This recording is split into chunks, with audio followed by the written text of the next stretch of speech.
Roy couldn't answer my questions, but you can. Now tell me, Gus, was your father a doctor? I told you I don't have a father. Your mother, then? I don't have any parents. Can I go now? Gus, I'm going to ask you this one last time. How old are you? I already told you. I'm 10.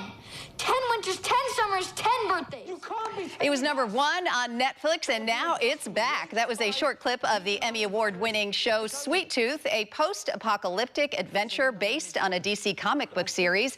Netflix just dropped season 2 of Sweet Tooth this week. To tell us all about it, we have executive producer, showrunner, and creator Jim Mickle here with us. Jim, welcome to Live in the Bay. Hi, good morning. Thanks for having me. Hey, so happy to have you here. So, okay, Jim, for those who haven't seen Sweet Tooth yet, tell us the premise of the story and where are we going in season 2? So Sweet Tooth is based on a comic from Jeff Lemire. It takes place 9 years after a pandemic, much like the one we've just gone through ourselves. At the same time, a strange phenomenon started happening, which is babies are born part animal. And so our show focuses on a boy named Gus, who is part deer. And at the beginning of our show, he sets out in the world beyond his cabin to find his mother, who he's never met before. So it's a big show. It's filled with a lot of heart. It's filled with a lot of emotion and amazing acting. And in season 2, Gus has actually found other hybrid friends like him, other animal-human kids, but they're held captive at the end of season 1. And so season 2 is all about them trying to break out of prison, if you will, while our adults try to rescue them from the outside. So what drew you to the story? Because I have to say, when I was watching it, Jim, to me, it was all about humanity and not losing your humanity, right? Because that seems to be kind of the instinct that we have as humans when things go sideways.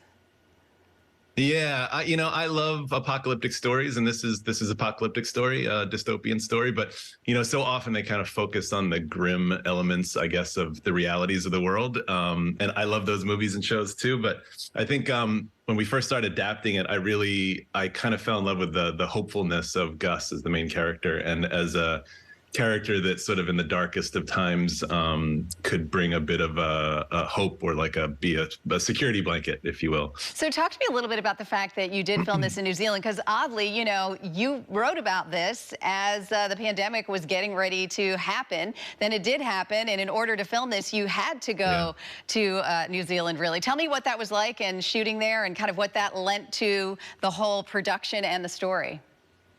Yeah, so it was crazy because, the comic book was written in 2010, obviously well before. I adapted the pilot episode in 2019, well before, and then we filmed it in 2019. And when we were filming the pilot there in New Zealand, there was all these questions about what would a pandemic actually look like, and we were obviously just dreaming these things up.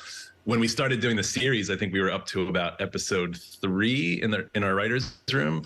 We were up to about episode 3, and then COVID hit, and so we disbanded and we wrote the rest of the show by Zoom. And it was a pretty crazy experience because every day, whatever we had talked about the day before in the room in a fictional way, like kind of try to dream up what would happen, the next day, like that was the headline of what was going on. And so conversations about masks and, what we could do and what we couldn't do.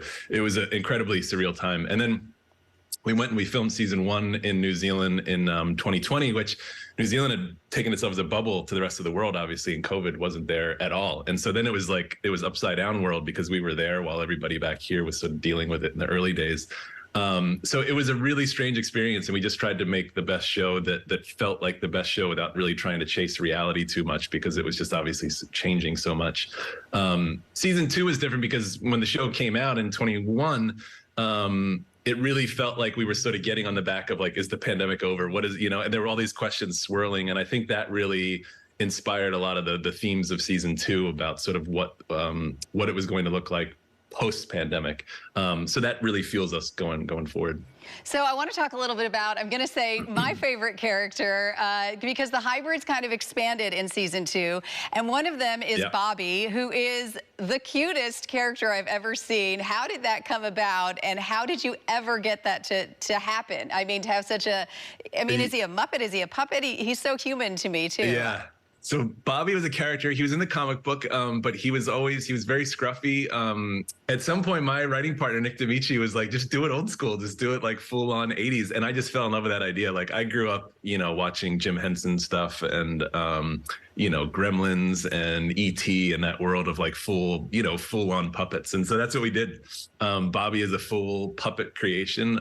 There's actually 3 Bobbies, including one is a stunt Bobby, one is a stand-in Bobby, and it can take upwards of like 3 different people to puppeteer him on any given day. And we kind of put him in season 1, but we were like, I don't know, are people going to be into this character? And people just fell in love with him like around the world, and he became a lot of people's favorite characters. So season 2, there's a lot of Bobby. He gets a lot done this season. I love it. I love it. I also just have to mention I love the 70s soundtrack that you had too. And at one point, I think there was "Hop on the Bus, Gus" when Gus was hopping off the bus. I enjoyed that very much. Yeah. So we have 2. Let's break Paul a little Simon news here. I understand you have a season 3 coming. Yes. So it's been 2 years since season 1 came out, that season 2 is premiering. And yes, we announced yesterday that not only is there a season 3, but we actually already filmed it. So oh, wow. I always dreamed of the show as a sort of as a trilogy in some ways. So I always kind of imagined it as 3 seasons. And when we pitched it to Netflix, we all kind of met and said, let's do it. Let's do 3 seasons. And so let's do 2 and 3 back to back. So while we were in New Zealand filming season 2, we were also writing season 3. And then we wrapped that about 6 weeks ago. Well, congratulations. It's just such a thrill for me to see all of your success. And I hope you'll come back and talk to us about all of your other projects as they come along, as I'm sure we're going to see a lot more from you. So thank you so much for being here. Thanks. And all the best to you, Jim. I'd love to. Thank you for having me. Thanks, guys. You bet.